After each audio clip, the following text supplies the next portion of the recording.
আসসালামু আলাইকুম প্রিয় দর্শক, অন্য মঞ্চের আলাপচারিতায় আপনাদের সকলকে আমন্ত্রণ জানাচ্ছি।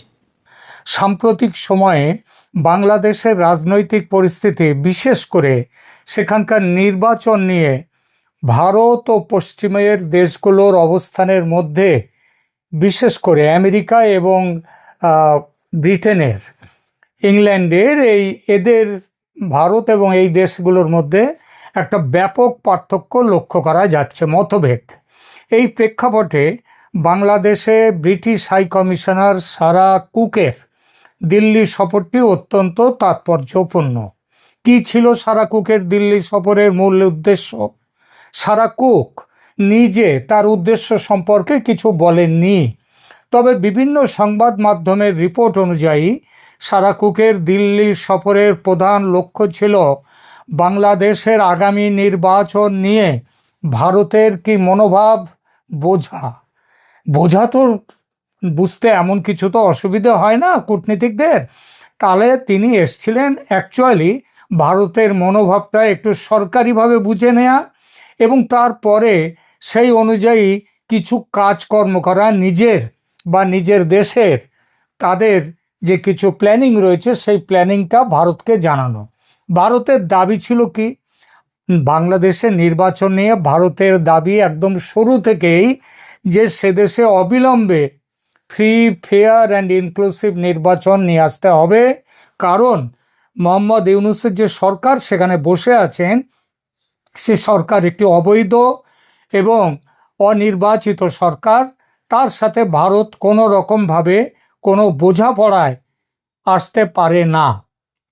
তাই ভারতের দাবি ছিল অবিলম্বে ইউনূস সরকারের পতন বা বিদায় এবং একটা ফ্রি, ফেয়ার অ্যান্ড ইনক্লুসিভ নির্বাচন সেখানে করার, যেখানে সমস্ত রাজনৈতিক দল প্রতিদ্বন্দ্বিতার সুযোগ পাবে আর সেই নির্বাচন হবে স্বচ্ছ এবং মুক্ত, লেভেল প্লেয়িং ফিল্ড থাকবে সব দলের জন্য। তা হয়নি। আওয়ামী লীগ নিষিদ্ধ থেকে গেছে, তাদের এই নির্বাচনে তাদের প্রবেশ নেই। স্বভাবতই ভারত ক্ষুব্ধ, তবু তারই মধ্যে বিএনপির প্রতি সমর্থনের হাত বাড়িয়ে নির্বাচনের সরাসরি বিরোধিতার রাস্তা থেকে সরে এসেছিল ভারত। কারণ একটা গণতান্ত্রিক দেশে যে সরকার আসবে সেই সরকারের সাথে কাজ করবে ভারত, এটা ভারত একাধিকবার বলেছে। কিন্তু সে পথেও কাঁটা। আমেরিকা সমেত পশ্চিমের দেশগুলো হঠাৎই জামাত প্রেমী হয়ে উঠেছে।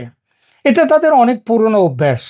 তারাই ওই যে গুড টেররিস্ট, ব্যাড টেররিস্ট, এই যে সব বলা, এটা ওই আমেরিকা এবং ব্রিটেন, ওই পশ্চিমের দেশগুলো করে।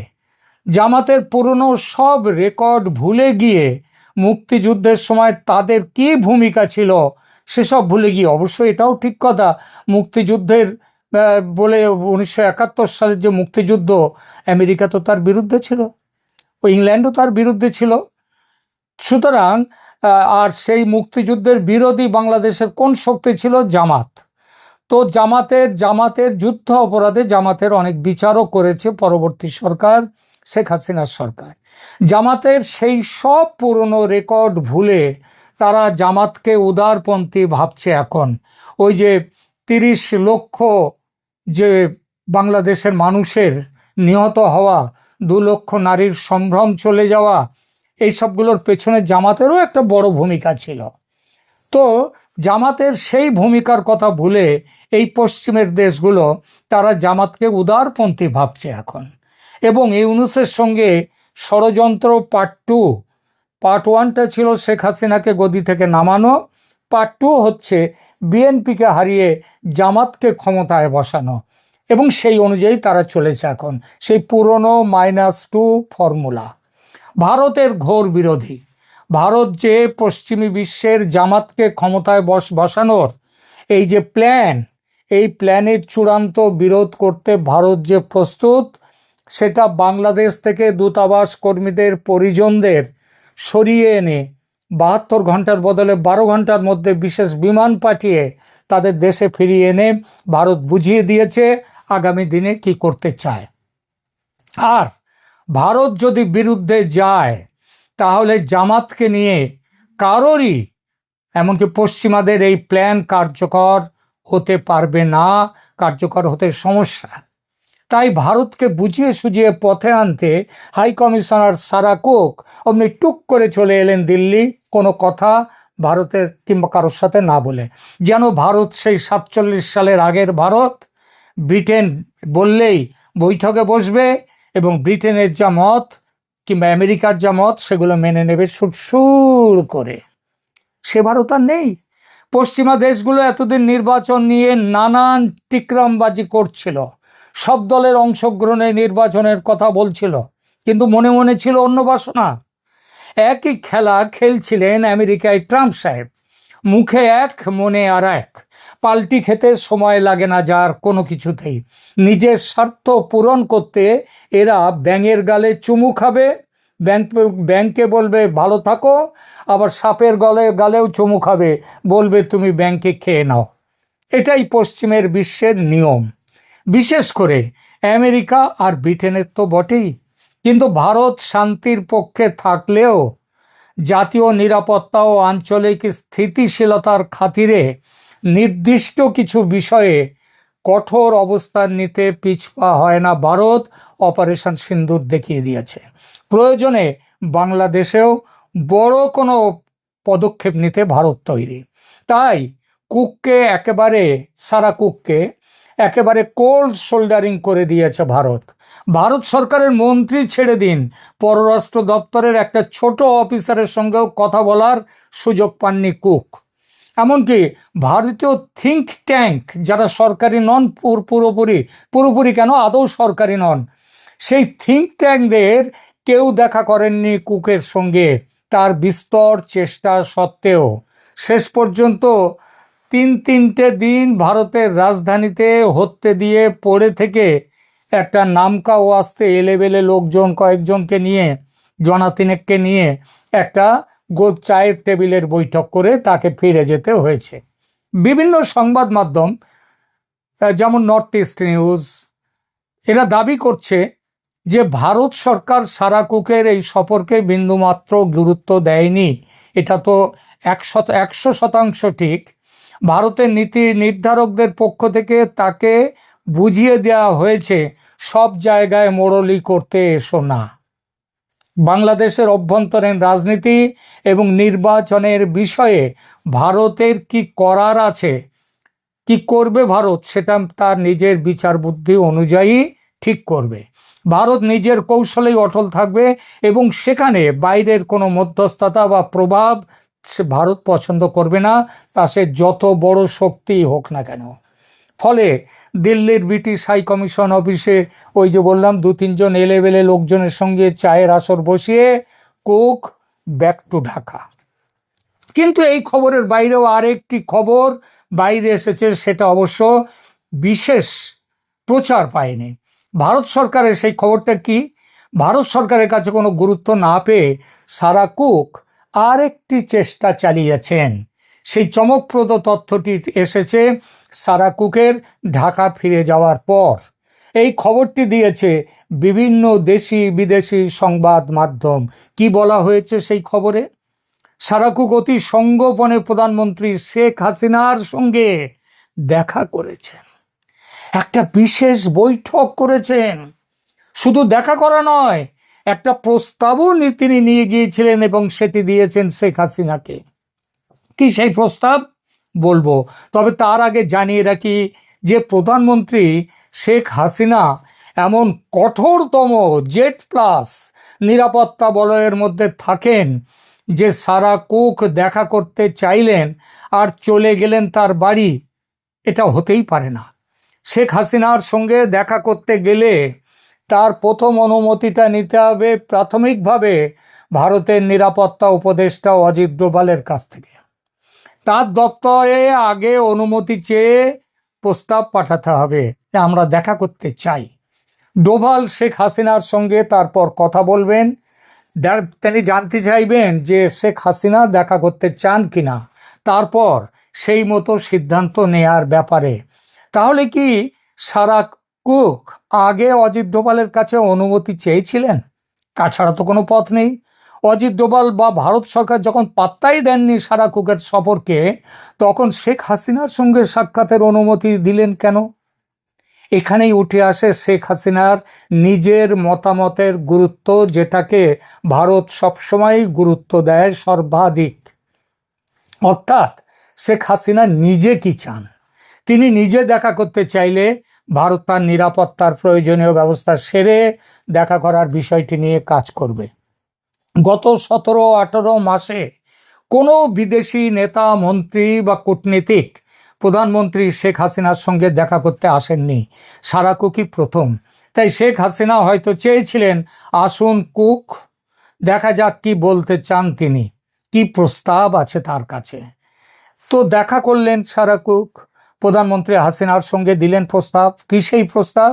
এই বিষয়ে কোনো পক্ষ থেকেই কোনো আধিকারিক বিবৃতি আসেনি। তবে গুঞ্জন রয়েছে যে সারা কুক ভারতের যে 2-3 জন এলেবেলে মানুষের সঙ্গে একটি বৈঠক করেন সফরের শেষ দিনে, সেখানে তিনি ইশারা ইঙ্গিতে বুঝিয়ে দিয়েছিলেন কি ছিল তার প্রস্তাব। বৈঠকে এক সাংবাদিক মশাই ছিলেন, ভারতীয় সাংবাদিক। তিনি আবার বাইরে এসে সরাসরি, তিনি কাগজে কোনো চিঠি দেননি, কাগজে কোনো লেখা লেখেননি, তবে তিনি ফাঁস করে দিয়েছিলেন কুকের প্রস্তাব, এবং ভারত সরকারও জেনেছে সেই প্রস্তাবের কথা। কুক প্রস্তাব দিয়েছিলেন যদি হাসিনা সরকার ভারতকে নির্বাচনের বিষয়ে কঠোর অবস্থান থেকে বিরত করতে পারেন, এবং যদি শেখ হাসিনা নির্বাচন বয়কটের তার যে নিজস্ব সিদ্ধান্ত তা থেকে সরে আসেন, তবে নির্বাচন পরবর্তী সময়ে, অর্থাৎ নির্বাচন মিটে গেলে পশ্চিমা বিশ্ব, আমেরিকা, ইংল্যান্ড, তারা শেখ হাসিনাকে তার দেশে, বাংলাদেশে পুনর্বাসিত করবে, বা তিনি দেশে ফিরতে না চাইলে বিদেশে তার পছন্দ মতো যে কোনো দেশে তিনি যাতে থাকতে পারেন, সেটা নিশ্চিত করতে যা করার সেটা করা হবে। একাধিক সংবাদ মাধ্যমের প্রতিবেদন অনুযায়ী শেখ হাসিনা এই প্রস্তাব সরাসরি প্রত্যাখ্যান করেছেন। তিনি স্পষ্ট করে দিয়েছেন যে বিদেশি শক্তির ওপর নির্ভর করে নয়, নিজের ক্ষমতার জোরে এবং নিজস্ব রাজনৈতিক কৌশলের ওপর ভিত্তি করেই তিনি এগোতে চান। আর তিনি যে এই ব্যাপারে একটি রোডম্যাপ তৈরি করে সেই অনুযায়ী পা ফেলতে শুরু করেছেন, সে তো তার গত 2-3 মাসের কর্মসূচি দেখে বোঝাই যাচ্ছে। প্রিয় দর্শক, আপনার নিশ্চয়ই 3-4 দিন আগে ফেব্রুয়ারি মার্চের মধ্যে নেত্রীর দেশে ফেরা নিয়ে আমার একটি সাক্ষাৎকার ভিত্তিক প্রতিবেদন শুনেছেন। একেবারে ঘোড়ার মুখের খবর দিয়েছিলাম সেই প্রতিবেদনে। নেত্রীর রোডম্যাপের অংশ সেটি। আর নেত্রীর নিরাপদে ও সসম্মানে দেশে প্রত্যাবর্তন করতে হলে যা যা করা দরকার ভারত তা করবে, এর বেশি কিছু এই মুহূর্তে ভেঙে বলার দরকার নেই। নিশ্চয় যা বোঝার আপনারা বুঝে নিয়েছেন। ঘি তুলতে আঙুল বাঁকা করতে হলে তাই করবে ভারত, সিদ্ধান্ত পাকা। আর সেটা ওই দূতাবাসের ঘটনার পরিপ্রেক্ষিতে সেটা ভারতই তার কর্মচারীর পরিজনদেরকে দেশে ফিরিয়ে নিয়ে এসে সেটা ভালোভাবে বুঝিয়ে দিয়েছে যে তৈরি থাকো, আমরা বেগর বাই করলে আমরা আসছি আমরা। সার্বিক পরিস্থিতি বিশ্লেষণ করলে বোঝা যায় বাংলাদেশে নির্বাচন নিয়ে ভারত রীতিমতো শক্ত অবস্থানে রয়েছে।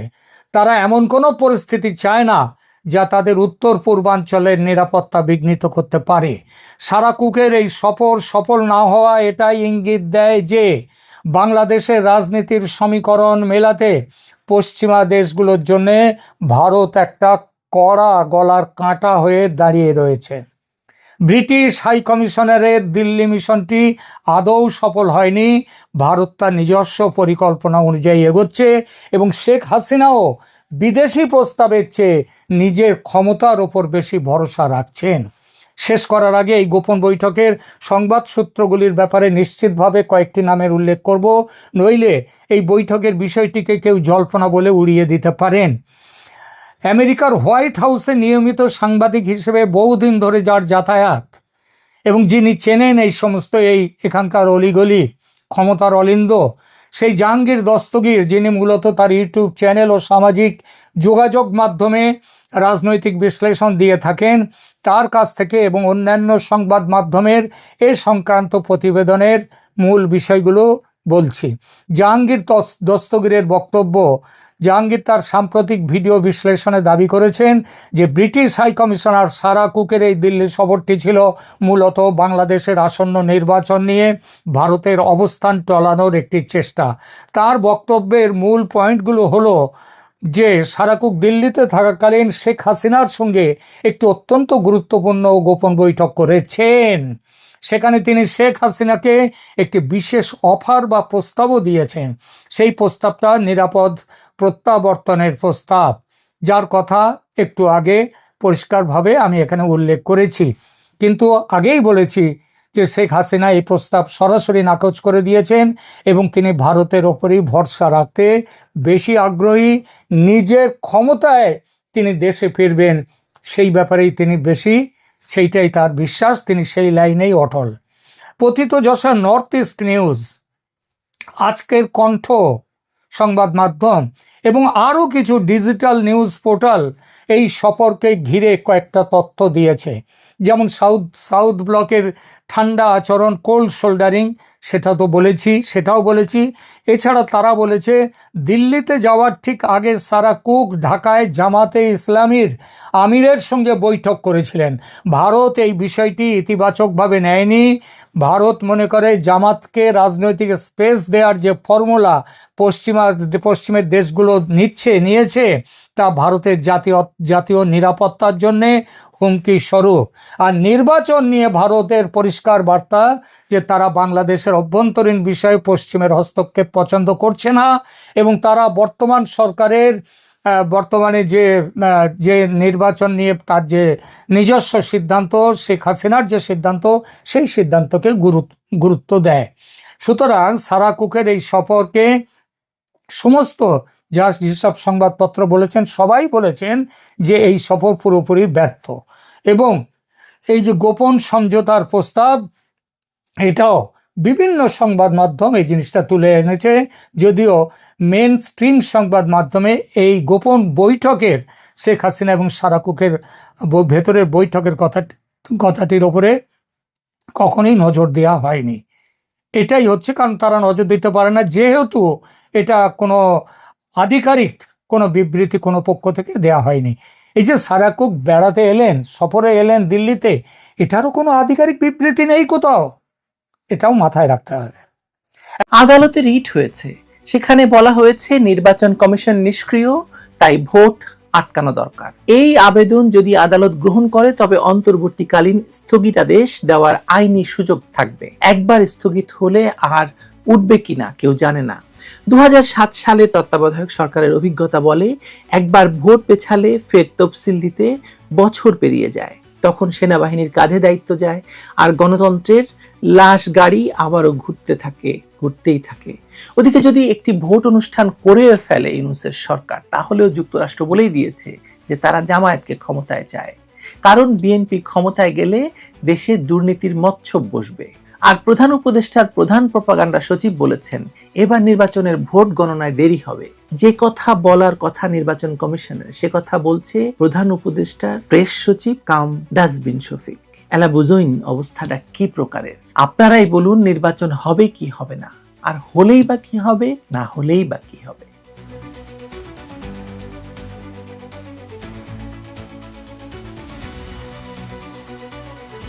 ইউনূস ঘোষিত জাতীয় সংসদ নির্বাচন এবং গণভোটের মাত্র 3 সপ্তাহ বাকি, অথচ সারা দেশে একটি প্রশ্ন ঘুরে ফিরে আসছে, নির্বাচনটি কি আসলেই অনুষ্ঠিত হবে তো? এই সংশয়ের পেছনে রয়েছে বহুমুখী কারণ, যা অন্তর্বর্তী সরকারের নির্বাচনী প্রস্তুতিকে প্রশ্নবিদ্ধ করে তুলেছে। অন্তর্বর্তী সরকার এবং নির্বাচন কমিশনের পক্ষ থেকে বারবার আশ্বাস দেওয়া হলেও জনমনের সংশয়ের মূল কারণ হচ্ছে আইন শৃঙ্খলা পরিস্থিতি। সরকার গত 6 মাসে মব সন্ত্রাস, সাধারণ অপরাধ নিয়ন্ত্রণে ব্যর্থতা দেখিয়েছে, যা নিরাপদ নির্বাচনের পরিবেশ নিয়ে প্রশ্ন তুলতে বাধ্য হচ্ছে মানুষ। পুলিশ এবং প্রশাসনের দুর্বলতা স্পষ্ট হওয়ায় অনেকে মনে করছেন নির্বাচনী সহিংসতার ভয়াবহ আশঙ্কা রয়েছে, যা ভোটারদের ভোট কেন্দ্রে যেতে নিরুৎসাহিত করছে। প্রধান উপদেষ্টার প্রধান প্রপাগান্ডা সচিব এই সংশয়কে পতিত স্বৈরাচারের দোসরদের প্রোপাগান্ডা বলে উড়িয়ে দিলেও বাস্তবতা হচ্ছে সরকারের নির্বাচনী প্রস্তুতিতে ভয়াবহ শৈথিল্য দেখা গেছে। নির্বাচনকে কেন্দ্র করে যে ধরনের উদ্যম এবং তৎপরতা প্রত্যাশিত সেটি অনুপস্থিত। বিশেষত সরকারি বিভিন্ন ব্যক্তিত্বের পরস্পর বিরোধী বক্তব্য জনমনে বিভ্রান্তি সৃষ্টি করেছে। আরো গুরুতর বিষয় হলো হাইকোর্টে দায়ের করা রিট আবেদন, যা নির্বাচন এবং গণভোট নিয়ে সাংবিধানিক প্রশ্ন তুলেছে। অভিযোগ করা হয়েছে যে অন্তর্বর্তী সরকারের সদস্যরা গণভোটে হ্যাঁ ভোটের পক্ষে প্রচারণা চালাচ্ছেন, যা নির্বাচনী আচরণ বিধির সরাসরি লঙ্ঘন। এ বিষয়ে আমি আগেও বলেছি আপনাদেরকে ভিডিওতে। রাষ্ট্রীয় সম্পদ ব্যবহার করে প্রভাব বিস্তারের অভিযোগ উঠেছে। অভিযোগ শুধু নয়, প্রমাণও রয়েছে আপনাদের হাতে। সরকারের উপদেষ্টারা, প্রধান উপদেষ্টার বিশেষ সহকারীরা সব জায়গায় গিয়ে, মসজিদে গিয়ে, মাদ্রাসাতে গিয়ে, সব জায়গায় গিয়ে তারা হ্যাঁ ভোটের পক্ষে কথা বলছেন। এটা তো নির্বাচন কমিশনের কাজ, এটা তো তাদের কাজ নয়। তারা সম্পূর্ণভাবে একটি পক্ষাবলম্বন করছেন। একই দিনে সংসদ নির্বাচন এবং গণভোট অনুষ্ঠানের বিষয়টি ভোটারদের বিভ্রান্ত করার উপকরণ হিসেবে দেখছে অনেকেই বুঝতেই পারছে না যে গণভোটটা আসলে কেন দিচ্ছে, মানে কাকে দিচ্ছে, কাকে দেবে, কি কারণে হ্যাঁ বলছে আর কি কারণে না বলবে। নির্বাচন কমিশনের নিষ্ক্রিয়তা উদ্বেগের কারণ। আইন লঙ্ঘনের প্রমাণ থাকা সত্ত্বেও কোনো কার্যকর পদক্ষেপ নেওয়া হয়নি। 6 জনের বেশি বিদেশি নাগরিককে সুযোগ দেওয়া হয়েছে, আবার 12-13 জনকে বিদেশি নাগরিকত্ব থাকার প্রমাণ পাওয়ার পরে তাদেরকে নির্বাচনে অংশগ্রহণ করতে দেওয়া হয়নি। কমিশনের স্বাধীনতা এবং কার্যকারিতা নিয়ে প্রশ্ন উঠছে। যে প্রতিষ্ঠানের উপর নির্বাচন সুষ্ঠুভাবে তুলে দেওয়ার দায়িত্ব, তাদের এই ধরনের আচরণ জন আস্থায় চির ধরিয়েছে। রাজনৈতিক দলগুলোর মধ্যে কাদা ছোড়াছুড়ি পরিস্থিতি আরো জটিল করেছে। অংশগ্রহণকারী দলগুলো তাদের প্রস্তুতি নিয়ে ব্যস্ত থাকলেও সার্বিক পরিবেশে নির্বাচনের উৎসাহ বা নির্বাচনী উৎসাহের অভাব রয়েছে। কোথাও নির্বাচনী উৎসব দেখা যাচ্ছে না। জনগণের মধ্যে নির্বাচন নিয়ে আগ্রহ এবং প্রত্যাশা যেটুকু থাকার কথা তার কিছুই তৈরি হয়নি বলে মাঠ পর্যায় থেকে রিপোর্টাররা বলছে। ইউনূস মহাজন 12 ফেব্রুয়ারিতে নির্বাচন হওয়ার ব্যাপারে দৃঢ়তা প্রকাশ করলেও বাস্তব পরিস্থিতি ভিন্ন চিত্র তুলে ধরছে। আইন শৃঙ্খলা কমিটি গঠন, প্রতি কেন্দ্রে নিরাপত্তা বাহিনীর উপস্থিতির ঘোষণা দেওয়া হলেও মাঠ পর্যায়ে এর প্রতিফলন দৃশ্যমান নয়। প্রকৃত সত্য হচ্ছে নির্বাচন হওয়ার সম্ভাবনা থাকলেও এর গুণগত মান নিয়ে সংশয় প্রকাশ করছে সকল নাগরিক। দুর্বল আইন শৃঙ্খলা পরিস্থিতি, নির্বাচন কমিশনের নিষ্ক্রিয়তা, সরকারের নির্বাচনী আচরণবিধি লঙ্ঘন এবং সার্বিক প্রস্তুতির অভাব একটি প্রশ্নবিদ্ধ নির্বাচনের পথ তৈরি করেছে। হাইকোর্টের রিট আবেদনে যদি স্থগিতাদেশ আসে তাহলে পুরো প্রক্রিয়ায় ধসে পড়বে, সন্দেহ করার কোনো কারণ নেই। জনগণের প্রত্যাশা একটি সুষ্ঠু, নিরপেক্ষ, অর্থবহ নির্বাচন ছিল এবং সকলের অংশগ্রহণে ছিল, কিন্তু সেটি হয়নি। বর্তমান পরিস্থিতিতে সেই লক্ষ্য, মানে যে লক্ষ্য অর্জন করতে চাইছে ডক্টর ইউনূস, তা সন্দেহজনক। নির্বাচন হবে তো? এই প্রশ্নের চেয়েও গুরুত্বপূর্ণ হয়ে উঠেছে গ্রহণযোগ্য নির্বাচন হবে কিনা। গণতান্ত্রিক অভিব্যক্তির জন্য শুধু নির্বাচন অনুষ্ঠানই যথেষ্ট নয়, প্রয়োজন একটি বিশ্বাসযোগ্য, গ্রহণযোগ্য, সকল পক্ষের অংশগ্রহণের একটি নির্বাচন। 3 সপ্তাহ বাকি, প্রতীক বরাদ্দ শেষ, প্রচার শুরু হয়ে গেছে। রাস্তায় ঘুরে বা চায়ের দোকানের গিয়ে আপনি বুঝতে পারবেন মানুষ এখনো ফিসফিস করে একই কথা বলছে, নির্বাচনটা আদৌ হবে তো? সরকারের পক্ষ থেকে বারবার 12 ফেব্রুয়ারি একদিনে দিক ওদিক হবে না বলে চিৎকার করেও এই সংশয় কাটানো যাচ্ছে না, কারণ সংশয়টা আর কোথাও নয়, মানুষের চোখে, মানুষের মনে। পুলিশের গাড়ি রাস্তায় কম, থানায় সাধারণ মানুষের জিডি নেওয়ার সময় নেই, গ্রামে গঞ্জে মাস্তানদের ঘুরে বেড়ানোর খবর প্রতিদিন আসছে, মব সৃষ্টি করে রিক্সাওয়ালাদের পর্যন্ত পিটিয়ে মেরে ফেলা হচ্ছে, ভ্যান চালককে মেরে ফেলা হচ্ছে। আর বিপরীতে সরকারি মাইকে ঘোষণা শোনা যাচ্ছে সুষ্ঠু নির্বাচনের জন্য সব প্রস্তুত, আপনারা হ্যাঁ ভোট দিন। জাতীয় নির্বাচনের কথা কিন্তু বলা হচ্ছে না। তার মানে জনগণে এই কারণেই ফাটল ধরেছে যে অন্তর্বর্তী সরকার নির্বাচনের জন্য এসেছিল, সেই সরকারেরই উপদেষ্টারা যখন খোলাখুলি হ্যাঁ ভোটের পক্ষে মাঠে নামছেন, রাষ্ট্রীয় ওয়েবসাইটে পোস্টার প্রকাশ করছেন, তখন প্রশ্ন উঠছে নির্বাচন কমিশন কোথায়? কমিশন চেয়ারম্যানের দপ্তর শুধু বিবৃতি দিচ্ছে যে আমরা সজাগ আছি, কিন্তু আইনজীবীরা হাইকোর্টে গিয়ে বলছেন নোটিশ দেওয়ার 24 ঘন্টার পরও কমিশন একটা টু শব্দ করেনি। সংবিধান বলে নির্বাচনী প্রক্রিয়ায় কেউ প্রভাব খাটাতে পারবে না, অথচ প্রভাব খাটানোর প্রমাণ হাজির থাকতেও কমিশন নিষ্ক্রিয় থাকছে। এই নিষ্ক্রিয়তার গন্ধটাই মানুষের নাকে লেগে গেছে, মানুষের কথায় প্রকাশ পাচ্ছে, মানুষের ভয়ে প্রকাশ পাচ্ছে। আপনার কি মনে হয় সরকার নিজে নির্বাচন চায়? পরিস্থিতি বিশ্লেষণ বলছে চায় না, কারণ মানুষ দেখছে প্রথমত আইন শৃঙ্খলা রহস্যজনকভাবে নরম, দ্বিতীয়ত, নির্বাচনী তৎপরতা চোখে পড়ার মতো নয়। তৃতীয়ত, প্রশাসনিক বৈঠকে যে নির্দেশ আসছে কোথাও গলদ থাকতে দেবেন না, সেটাই বুঝিয়ে দেয় যে সব ঠিকঠাক আছে বলে প্রমাণ দেওয়ার চেষ্টা, কিন্তু প্রমাণের চেষ্টা যখন অতিরিক্ত হয় তখন সন্দেহ আরো গাঢ় হচ্ছে। বিএনপি জামায়াত প্রকাশ্যে মাঠে নামছে, সিলেটে রংপুরে জনসভা করছে, কিন্তু তাদের কর্মীরাও বলছে রাতে পোস্টার ছিঁড়ে ফেলা হচ্ছে, দিনে পথ চলতি মোটরসাইকেলে আগুন দেওয়ার ঘটনা ঘটছে। অনেক বিশ্লেষক বলছেন সংশয়টা আসলে নির্বাচনের দিন নয়, সংসদটা নির্বাচনের পরের দিনও। ভোট শেষে যদি কেউ মানতে না চায় তখন কি হবে? 2024-এর তথাকথিত অভ্যুত্থানের পর দেশে যে নতুন রাজনৈতিক চুক্তির কথা উঠেছিল তার মূল শর্ত ছিল অবাধ ভোট, অংশগ্রহণমূলক নির্বাচন। সেই চুক্তির প্রথম পরীক্ষায় তো ফেল করে গেছে সরকার। আর এই চুক্তির গ্যারান্টার এখন যারা, তারাই যদি প্রশ্নের কেন্দ্রে চলে আসেন তাহলে চুক্তির ভবিষ্যৎ কি হবে বলুন তো? আর সেই কারণে মানুষের মুখে মুখে শুধু একটা কথা, হবে তো, ভোট হবে তো। এই তো শব্দটির মধ্যে লুকিয়ে আছে পুরো এক যুগের অভিজ্ঞতা, লুকিয়ে আছে ক্ষমতায় বসিয়ে দেওয়ার ষড়যন্ত্র, আর লুকিয়ে আছে কিংস পার্টি এবং কিংস পার্টিকে ক্ষমতায় নিয়ে যাওয়ার ষড়যন্ত্র। আর সেই তো শব্দটিকে মুছে ফেলার দায়িত্ব শুধু সরকারের নয়, নির্বাচন কমিশনের শুধু। কিন্তু সময় ঘড়ির কাঁটায় পড়ছে টিক টিক টিক টিক, আর কমিশনের টেবিলে এখনো পর্যন্ত কোনো দৃশ্যমান পদক্ষেপ নেই। শেষ পর্যন্ত নির্বাচন হলেও এই সংশয়ের ছায়া ভোট কেন্দ্র পর্যন্ত গিয়ে পড়বে। মানুষ ভোট দেবে, কিন্তু মনে মনে জানবে যে গণনার সময় কি হবে, ফলাফল ঘোষণার পর কি হবে। আর এই ভাবনাটুকু যদি থেকেই যায় তাহলে জিতে গেলেও হারবে গণতন্ত্র, কারণ বিশ্বাস ফিরে পেতে সময় লাগে, কিন্তু বিশ্বাস হারাতে 1 সেকেন্ডই যথেষ্ট। হয়তো অসাধারণ কোনো আইনি বা নিরাপত্তা সংকট না ঘটলে নির্ধারিত তারিখে ভোটও হয়ে যাবে, কিন্তু বৈধতা এবং স্থিতিশীলতার লড়াইটা ভোটের আগের এবং পরের দিনগুলিতে নির্ধারিত হবে। নির্বাচনের দিন উপস্থিত হলেও নির্বাচনের দিন ভোট কেন্দ্রে মানুষ যাবে না, যা ভবিষ্যৎ ক্ষমতা হস্তান্তরের পথকে ভারী করে তুলতে পারে এবং বিপদ সংকুল করে তুলতে পারে। দেখা যাক, 3 সপ্তাহ আছে, আপনারাও দেখেন, আমিও দেখি।